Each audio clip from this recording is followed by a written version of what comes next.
ഉള്ളവരെ എല്ലാവർക്കും ഒരിക്കൽ കൂടി എൻ മീഡിയയിലേക്ക് ഹാർദമായ സ്വാഗതം. നമ്മുടെ നാട്ടിലെ സംഗീത ചാനലുകൾ, യൂട്യൂബ് ചാനലുകൾ എത്രയൊക്കെ തള്ളിമറിച്ചാലും, എത്രയൊക്കെ വീരവാദങ്ങൾ മുഴക്കിയാലും തെളിയുന്ന ഒരു ചിത്രമുണ്ട്. കാരണം യുദ്ധതന്ത്രത്തിൽ നെതന്യാഹുവിൻ്റെ തന്ത്രങ്ങളൊക്കെ പാളിപ്പോകുന്നു. ഇസ്രായേൽ പ്രധാനമന്ത്രി നെതന്യാഹുവിൻ്റെ യുദ്ധതന്ത്രങ്ങളൊക്കെ പാളിപ്പോകുന്നു എന്ന് തന്നെയാണ് ഇന്നത്തെയും ഇന്നലത്തെയും സംഭവ വികാസങ്ങൾ സൂചിപ്പിക്കുന്നത്. അദ്ദേഹം കരയുദ്ധത്തിനിറങ്ങി പുറപ്പെടുമ്പോൾ തന്നെ ജർമ്മനിയിലെ പ്രതിരോധ വിദഗ്ധർ മുന്നറിയിപ്പ് നൽകിയതാണ്, ഇത് അപകടകരമായ ഒരവസ്ഥയിലേക്കാണ് ഇസ്രായേൽ നയിക്കുക എന്നത്. അദ്ദേഹം അത് ചെവിക്കൊണ്ടില്ല, കരയുദ്ധത്തിലേർപ്പെട്ടു. ഒരിക്കലും സാങ്കേതികമായി ചെയ്യുന്നത് പോലെയല്ല ഡയറക്റ്റ് ടു ഡയറക്റ്റ് കരയുദ്ധം എന്ന് യുദ്ധാനുഭവങ്ങൾ ഉള്ള ഒരു രാജ്യം മനസ്സിലാക്കേണ്ടതായിരുന്നു. കാരണം 2016 2006 ഇസ്രായേൽ അപകടകരമാം വിധം ലെബനനിൽ ചെന്ന് അവിടെ നിന്ന് തല്ലുവാങ്ങി 2016 3 ദിവസം കൊണ്ട് അവിടെ നിന്ന് എസ്കേപ്പ് ചെയ്ത് വന്നതാണ്. അന്നവർ അതിന് കൊടുത്ത പേര് തന്ത്രപരമായ പിന്മാറ്റം എന്നായിരുന്നു. ലെബനാനിൽ നിന്ന് ഹിസ്ബുള്ളയുടെ നല്ല തല്ല് കിട്ടിയപ്പോൾ ഒരുപാട് ഇസ്രായേലി സൈനികർ മരിച്ചപ്പോൾ ഓടി രക്ഷപ്പെട്ടതാണ് അന്ന് ഇസ്രായേൽ സേന. അന്നവർ പറഞ്ഞത് തന്ത്രപരമായ പിന്മാറ്റം എന്നായിരുന്നു. പക്ഷേ അങ്ങനെയല്ല ലോകമാധ്യമങ്ങൾ സൂചിപ്പിച്ചത്, മറിച്ച് അത് ഇസ്രായേലിൻ്റെ പരാജയം തന്നെയാണ്. അപ്പോൾ അതിൽ നിന്നൊക്കെ അവർ പാഠങ്ങൾ ഉൾക്കൊണ്ടിട്ടാണ് ഹിസ്ബുള്ളയുടെ പേജറുകൾ കടന്നു കയറുകയും വാക്കി ടോക്കുകൾ കടന്നു കയറുകയൊക്കെ ചെയ്ത് അത് സ്ഫോടനങ്ങളിലൊക്കെ നശിപ്പിച്ച് അവരുടെ വാർത്താവിനിമയ സംവിധാനങ്ങളൊക്കെ തകർത്ത് കളഞ്ഞത്. അതുപോലെ തന്നെ അവരുടെ ബ്രെയിൻ, അവരുടെ ഹെഡ് ഹസൻ നസ്രുള്ള എന്ന് മനസ്സിലാക്കി അദ്ദേഹത്തെയും കൊന്നു കളഞ്ഞത്. അപ്പോൾ അവർ വിചാരിച്ചു ഇതൊക്കെ കഴിഞ്ഞപ്പോൾ, ടെക്നിക്കലായിട്ടുള്ള അവർ യുദ്ധം വിൻ ചെയ്ത് കഴിഞ്ഞപ്പോൾ ഒരു ഡയറക്റ്റ് ഫൈറ്റിൽ ഹിസ്ബുള്ളയെ വളരെ പെട്ടെന്ന് കീഴടക്കാമെന്ന് കരുതിയാണ് അവർ ലെബനിലോട്ട് കടന്നു ചെന്നത്. ലെബനിലോട്ട് കടന്നു ചെന്നു എന്ന് നമ്മൾ 4-5 ദിവസം കൊണ്ട് വാർത്താ മാധ്യമങ്ങളിൽ, മലയാളത്തിലെ വാർത്താ മാധ്യമങ്ങൾ മറുനാടനിലും ഒക്കെ കാണുന്നുണ്ടെങ്കിലും അതായിരുന്നില്ല ശരി. കാരണം ഇന്നലെയാണ് അവർ ലെബനിലോട്ട് കടന്നു ചെന്നതാണ് പാശ്ചാത്യ മാധ്യമങ്ങൾ സൂചിപ്പിക്കുന്നത്. ചെന്നുകയറി ഉടനെ തന്നെ നല്ല അടി കിട്ടിയിട്ടുണ്ട്. 8-12 എന്നിങ്ങനെയാണ് പറയുന്നത്. ചില മാധ്യമങ്ങൾ 8 പേര് മരിച്ചു, ചിലർ 12 ഇസ്രായേലി കമാൻഡറുകൾ മരിച്ചു എന്നാണ്, സൈനിക ഉദ്യോഗസ്ഥർ, മേലധികാരികൾ മരിച്ചു എന്നാണ് റിപ്പോർട്ട് കിട്ടുന്നത്. അപ്പോൾ അവിടെ പോലും നെതന്യാഹുവിൻ്റെ യുദ്ധതന്ത്രങ്ങൾ പാളുന്നു എന്നാണ് ഏറ്റവും ലേറ്റസ്റ്റ് ആയിട്ടുള്ള റിപ്പോർട്ട്. മറ്റൊന്ന് ഇറാൻ വർഷിച്ച 200-ൽ പരം മിസൈലുകളെ പറ്റിയാണ്. കാരണം അതും കേരളത്തിലെ ക്രിസംഗി ചാനലുകളൊക്കെ പറയുന്നത് ഒന്നും പറ്റിയിട്ടില്ല, എല്ലാം അയൺ ഡോമുകൾ തകർത്തു. നമ്മുടെ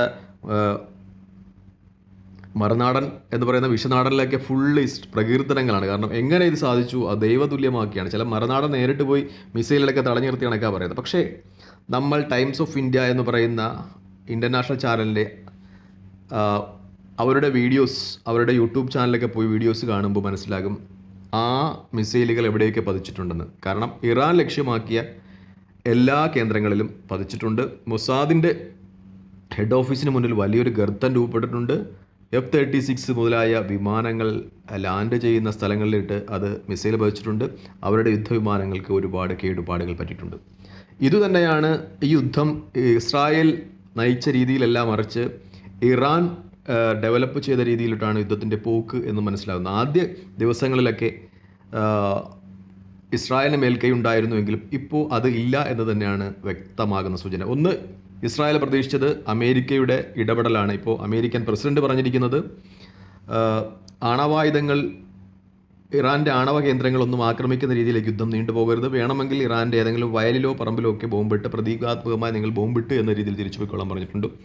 മറ്റൊന്ന് നമ്മുടെ ഡൊണാൾഡ് ട്രംപിൻ്റെ പ്രസ്താവനയാണ്. കാരണം അദ്ദേഹം പറഞ്ഞത്, ഞാനാണ് അമേരിക്കൻ പ്രസിഡന്റ് ഉണ്ടെങ്കിൽ ഒരുപക്ഷെ ഇറാനെ ഇന്നലെ തന്നെ അടിച്ചു തകർക്കുമായിരുന്നു എന്നൊക്കെ യുദ്ധം ഇറാനുമായിട്ട് ആദ്യം ഇസ്രായേൽ പ്രശ്നം ഉണ്ടാക്കുമ്പോൾ അദ്ദേഹം പറഞ്ഞെങ്കിലും ഇന്നലെ അദ്ദേഹം പറഞ്ഞത് ഇത് 2 സ്കൂൾ കുട്ടികൾ തമ്മിലുള്ള പ്രശ്നം പോലെയാണ് അദ്ദേഹത്തിന് തോന്നുന്നത്. കാരണം സ്കൂൾ മുറ്റത്ത് നിന്ന് 2 കുട്ടികൾ അങ്ങോട്ടും ഇങ്ങോട്ടും വഴക്കിടുന്നത് പോലെയാണ് ഇറാൻ ഇസ്രായേൽ പ്രശ്നം എന്ന് പറഞ്ഞ് അദ്ദേഹം അത് ലഘൂകരിക്കുകയാണ്. അപ്പോൾ ഒരു അമേരിക്കൻ ഇടപെടൽ ഇതിലുണ്ട് എന്ന് നമുക്ക് തോന്നുന്നില്ല. കാരണം മറുവശത്ത് റഷ്യ കൂടി വരികയാണ്.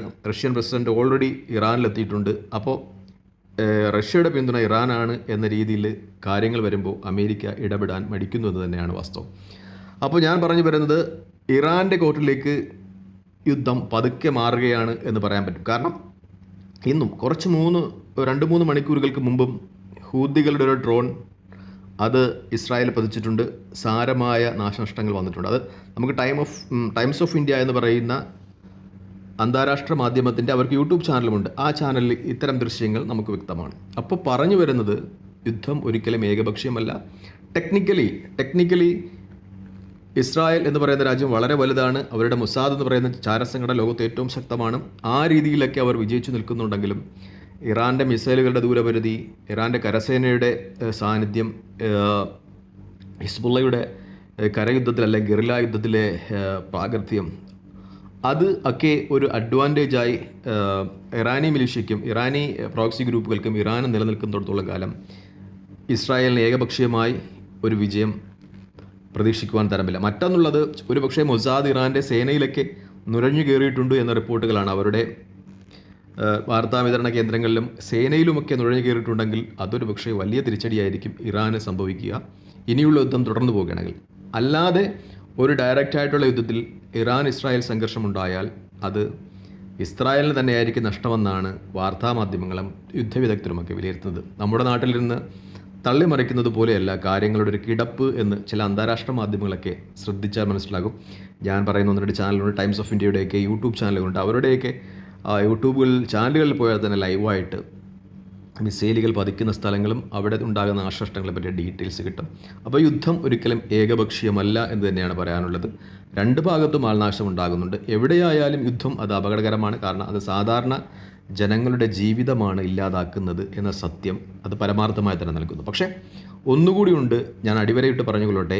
ഫലസ്തീൻ എന്ന് പറയുന്ന രാജ്യം പതിറ്റാണ്ടുകളായി അനുഭവിക്കുന്ന കൊടിയ പീഡനങ്ങളുണ്ട്. നിങ്ങൾ എന്തൊക്കെ പറഞ്ഞാലും അത് ചരിത്രവുമായി ബന്ധപ്പെട്ട് നിൽക്കുന്നു. ചരിത്രത്തോട് അല്പം പുലബന്ധമുള്ള ആൾക്കാർക്ക് അത് മനസ്സിലാകുന്ന കാര്യമാണ്. കാരണം ഇസ്രായേലിൻ്റെ കൊടിയ അടിമത്തിൽ കഴിയുന്ന ഫലസ്തീൻ എന്ന് പറയുന്ന രാജ്യത്തിൻ്റെ മോചനം അത് പരമപ്രധാനമാണ്. അത് തന്നെയാണ് ഏറ്റവും ഇമ്പോർട്ടൻസും. പരസ്പരം അംഗീകരിച്ച്, പിന്നെ ഇസ്രായേലും ഫലസ്തീനുമൊക്കെ പരസ്പരം അംഗീകരിച്ച്, ഇസ്രായേലിനെ ഫലസ്തീനും ഫലസ്തീനെ ഇസ്രായേലും അംഗീകരിച്ച് സമാധാനപൂർണ്ണമായ ഒരു നാളേക്ക് വേണ്ടി പരിശ്രമിക്കുന്നതായിരിക്കും ഏറ്റവും ഉചിതമെന്നാണ് എൻ്റെ വിശ്വാസവും പ്രാർത്ഥനയും. അങ്ങനെ തന്നെ നിങ്ങൾക്ക് എൻ്റെ സംസാരം ഇഷ്ടപ്പെടുന്നെങ്കിൽ ദയവായി വീഡിയോ ഒന്ന് ലൈക്ക് ചെയ്തു പോവുക, കമൻറ്റ് ചെയ്യുക, സബ്സ്ക്രൈബ് ചെയ്യുക. വീണ്ടും ഒരു വീഡിയോയുമായി കാണുന്നത് വരെ പ്രാർത്ഥനയിൽ ഉൾപ്പെടുത്തുക. നന്ദി, നമസ്കാരം, ജയ് ഹിന്ദ്. മറ്റൊന്നുകൂടി പറഞ്ഞുകൊള്ളട്ടെ, നിങ്ങൾ ഒന്ന് കമൻറ്റ് ചെയ്തു പോകണം. കാരണം നിങ്ങളുടെ കമൻറ്റുകളാണ് ഈ വീഡിയോ മറ്റുള്ള ആൾക്കാരിലേക്ക് എത്തിക്കുന്നത്, ലൈക്കുകളും കമൻറ്റുകളും. അപ്പോൾ നിങ്ങൾക്ക് ഇഷ്ടപ്പെട്ടെങ്കിൽ ദയവായിട്ട് ഒന്ന് കമൻറ്റ് ചെയ്ത് പോവുക, ലൈക്ക് ചെയ്ത് പോവുക. നന്ദി, നമസ്കാരം, ചെയ്ത് മറ്റൊരു വീഡിയോയുമായി കാണുന്നതുവരെ പ്രാർത്ഥനയിൽ ഉൾപ്പെടുത്തുക.